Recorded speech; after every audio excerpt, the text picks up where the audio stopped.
اللہ تعالیٰ نے ہر دور میں اپنے دین کی سربلندی اور اشاعت کے لیے ایک ایسی شخصیت کو افق عالم پر ابھارا جس نے اپنی خداداد صلاحیتوں سے تمام عالم اسلام کو مستفید کیا اور عالم کفر کو ناکوں چنے چبوائے۔ ایسی ہستیوں کو دنیا آج تک محبت و احترام کے القابات سے یاد کرتی ہے۔ تاریخ اٹھا کر دیکھ لیں، جب بھی کافروں نے مسلمانوں پر یلغار کی تو انہیں اپنے مد مقابل کسی نہ کسی ایسے جوان رانا کو ضرور پایا جس نے ان کے دانت کھٹے کیے رکھے اور اپنے چھوٹے چھوٹے دستوں اور چھوٹی چھوٹی جماعتوں سے دشمنوں کے بڑے بڑے لشکروں کو کاٹ کر رکھ دیا اور انہیں ایسی ذلت آمیز شکست سے دوچار کیا کہ وہ رہتی دنیا تک کے لیے نشان عبرت بن گئے۔ انہی اولو العزم ہستیوں میں ایک اونچا نام امیر المومنین حضرت مولا محمد عمر مجاہد رحمۃ اللہ علیہ کا ہے۔ آپ عظیم علمی خاندان کے چشم و چراغ ہیں۔ صدیوں سے آپ کا خاندان دینی خدمت کے حوالے سے معروف ہے۔ آپ کا پورا نام محمد عمر مجاہد ہے، جبکہ آپ کے والد محترم کا اسم گرامی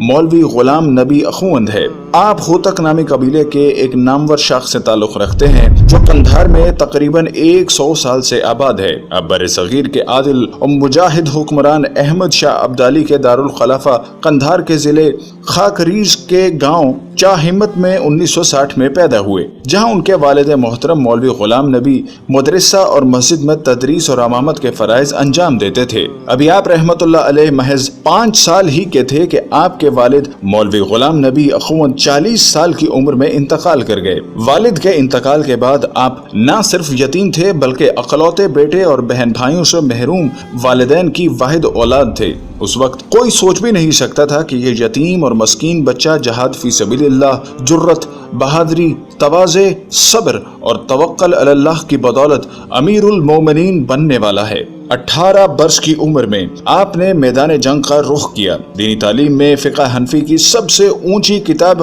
ہدایہ پڑھ رہے تھے کہ 1978 میں افغانستان میں کمیونسٹ نواز انقلاب شور برپا ہوتے ہی ہزاروں دیندار اور غیرت مند نوجوانوں نے جب اس بڑھتے سرخ سیلاب کے آگے بند باندھنے کا اعلان کیا تو اللہ کے ان سپاہیوں میں 18 سالہ وہ پرجوش نوجوان بھی ہاتھوں میں اسلحہ تھامے غضبناک انداز کے ساتھ شامل ہوا جسے آج اسلام کی نشاط ثانیہ کے لیے خلافت راشدہ کی یاد تازہ کرنی تھی۔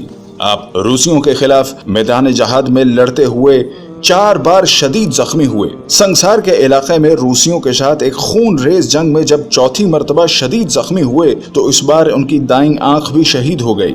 امیر المومنین مولا محمد عمر مجاہد کے بعض قریبی ساتھیوں کا کہنا ہے کہ آپ رحمت اللہ علیہ کو شدید زخمی حالت میں کوئٹہ ہسپتال میں لے جایا گیا، جہاں ڈاکٹروں نے آپریشن کر کے ہدایت کی کہ نماز تیمم کر کے پڑھیں اور زخموں کو پانی سے بچا کر رکھیں ورنہ سنگین خطرہ ہوگا، مگر ڈاکٹروں کی ہدایت کے برعکس امیر المومنین مولا محمد عمر مجاہد ہر نماز وضو کر کے پڑھتے رہے۔ آپ فرماتے تھے کہ معمولی زخم کی وجہ سے وضو چھوڑ دوں یہ ناممکن بات ہے۔ آپ طالبان کے سب سے بڑے قائد تھے۔ آپ کو امیر المومنین کا لقب دیا گیا۔ آپ نہایت ہی پرہیزگار اور سادہ مزاج انسان تھے۔ مولا محمد عمر کے پرانے جہادی ساتھیوں میں طالبان افواج کے سب سے بڑے اور سپہ سالار اعلیٰ مولا محمد شہید، مولا نیک محمد شہید، مولا بور جان شہید، معروف کمانڈر مولا برادر، مولا یارانہ، مولا عبید اللہ اور مولا اخوان زادہ اخومند شامل ہیں۔ مولا محمد عمر اس زمانے میں مولوی محمد نبی محمدی کی تنظیم اہل الحرکت انقلاب اسلامی کے علاقائی گروپ کمانڈر تھے۔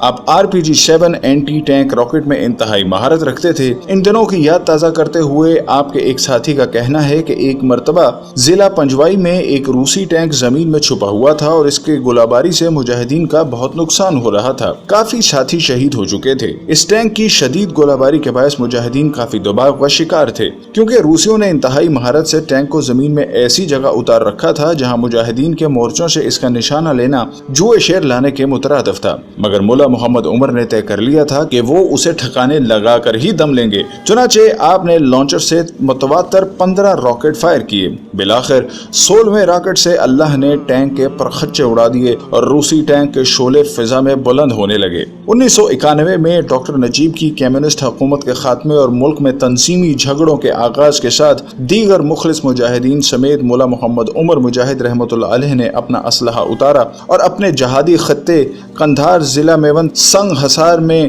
گشانو گاؤں میں حاجی ابراہیم مسجد کے ساتھ ایک دینی مدرسہ قائم کیا اور اسی مدرسے میں رہنے لگے۔ مشکلات و مصائب سے بھرپور 14 سالہ دور جہاد کے بعد ایک بار پھر اپنے چند مجاہدین ساتھیوں کے ساتھ اپنے ادھورے حصول علم کے سلسلے کی تکمیل کرنے لگے۔ یہ وہ وقت تھا جب قابل سمیت پورا ملک بے مقصد تنظیمی جھگڑوں میں چل رہا تھا۔ کچھ تنظیمی جنگجوؤں نے اپنی ذاتی مقاصد اور ہوس کے حصول کے لیے جہاد کے ذریعے حاصل کی ہوئی مقدس منزل ادھوری چھوڑ دی اور 1.5 ملین افغان شہداء کی پاکیزہ خواہشات یوں ہی پامال کر دیں۔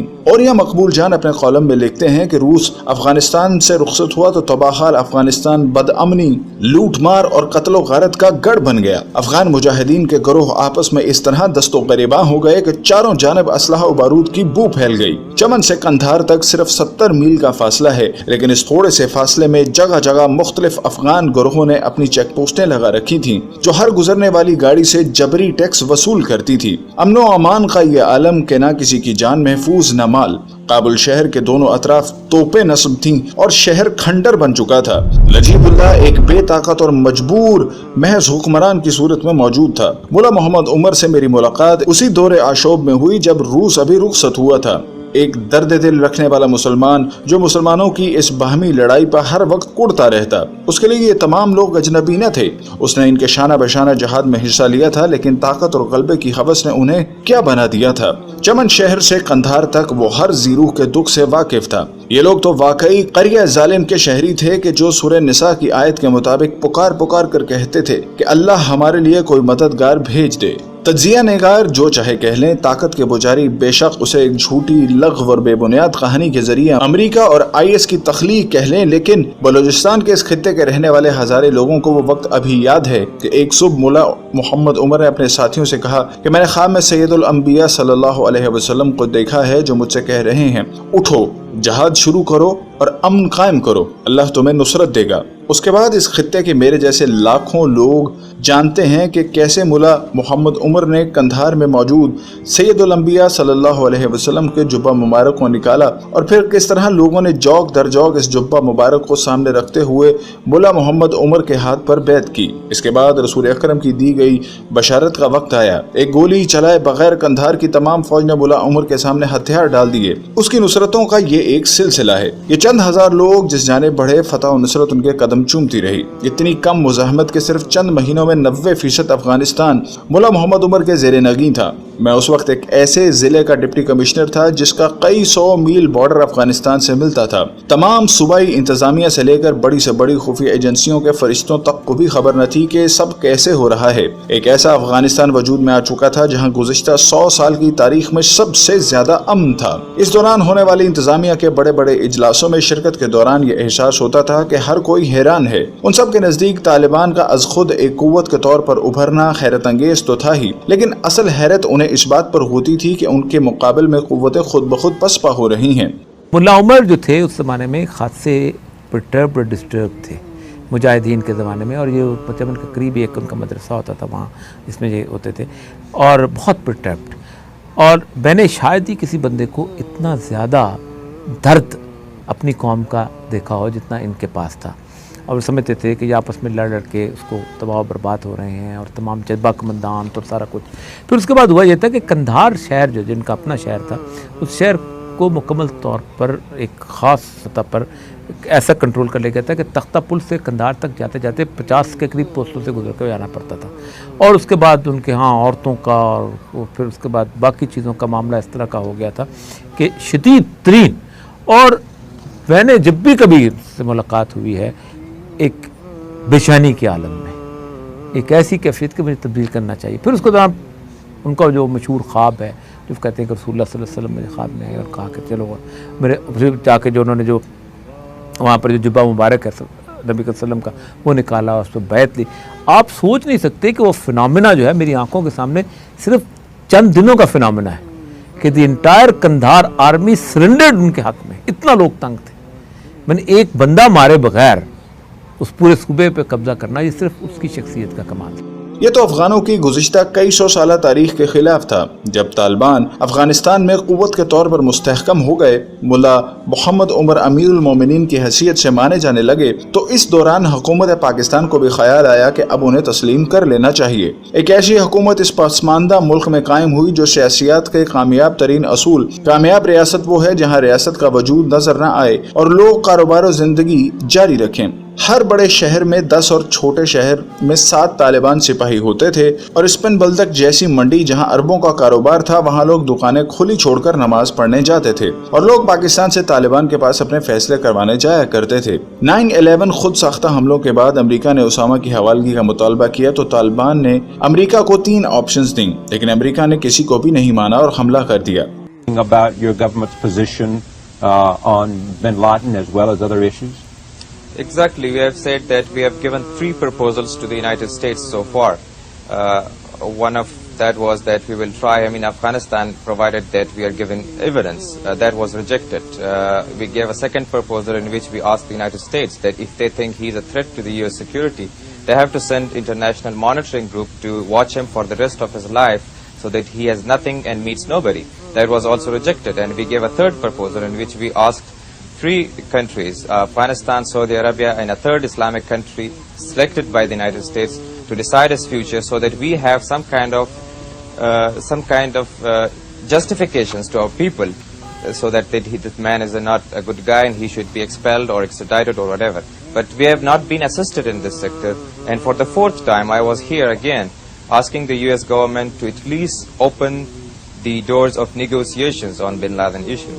BBC پشتو سروس نے امیر المومنین صاحب سے اس موضوع پر انٹرویو کیا، جس میں امیر المومنین صاحب نے اپنا موقف مندرجہ ذیل انداز میں پیش کیا۔ تمام حکومتیں ہمارے مقابلے پر آئیں تو بھی دنیا کی کوئی طاقت ہمیں اسامہ کو حوالے کرنے پر مجبور نہیں کر سکتی۔ اسامہ ہمارا مہمان ہے، اسے ہم کسی دباؤ یا لالچ پر کسی کے بھی حوالے نہیں کر سکتے۔ کوئی بھی غیرت مند مسلمان کسی مسلمان کو کسی کافر کے حوالے نہیں کر سکتا۔ ہم اسامہ کی حفاظت آخر دم تک کریں گے، اور ضرورت پڑی تو اس کی حفاظت اپنے خون سے کریں گے۔ امریکی CIA ناکامی اور بیکار ہو چکی ہے، جبھی وہ اپنی خراب کارکردگی کو چھپانے کے لیے بم دھماکے کا الزام اسامہ پر لگاتی ہے۔ اسامہ کے پاس اتنے وسائل نہیں ہیں کہ وہ اتنے دور دراز علاقوں میں بم دھماکے کرائے۔ اس انٹرویو کے چند دن بعد ہی امریکہ نے افغانستان پر رات کے اندھیرے میں حملہ کر دیا۔ کروز میزائلوں سے کیے جانے والے ان حملوں کے نتیجے میں افغانستان میں زبردست تباہی پھیلی، مگر اس مرد قلندر کا اب بھی وہی موقف تھا۔ چنانچہ حملوں کے بعد جب BBC نے دوبارہ انٹرویو کیا تو انہوں نے کہا پورا افغانستان بھی الٹ جائے اور ہم تباہ و برباد بھی ہو جائیں تو بھی شیخ اسامہ کو کسی کے حوالے نہیں کریں گے۔ میری غیرت برداشت نہیں کرتی کہ کسی مسلمان کو کافر کے حوالے کروں۔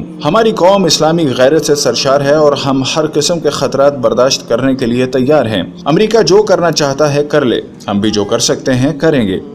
میں نے قابل بستے دیکھا۔ دوسری طرف ہماری فوج کے مشرف صاحب تھے جنہوں نے بے شمار مسلمانوں کو امریکہ کے ہاتھوں بیچ کر ڈالر کمائے، جن کا مقولہ تھا کہ جب طوفان آ جائے تو گردنیں نیچے کر لینی چاہیے۔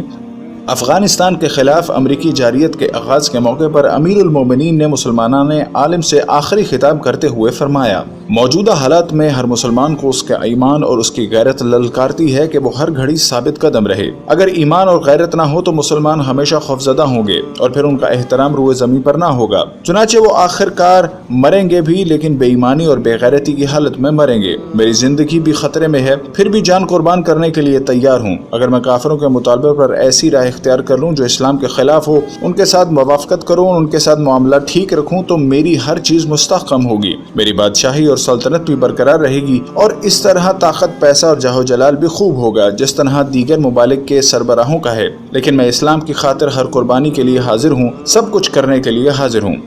میں نے قابل بستے دیکھا۔ 7 اکتوبر 2001 کو امریکہ نے حملہ کر دیا اور پرامن افغان عوام پر خونی جنگ مسلط کر دی۔ 35 دن تک امریکہ کے مقابلے میں نہتے طالبان نے ڈٹ کر مقابلہ کیا۔ جب امریکہ اس طرح کامیاب نہ ہوا تو پھر اس نے شمالی اتحاد کی مدد سے اندرونی مداخلت کروائی اور بالآخر 12 نومبر 2001 کو سقوط کابل ہو گیا۔ طالبان شہروں سے نکل کر پہاڑوں پر چلے گئے اور وہیں سے گوریلا جنگ کرنے کا اعلان کر دیا۔ آپ 14 سال تک مسلسل طاغوتی قوتوں کے خلاف مزاحمت کرتے رہے۔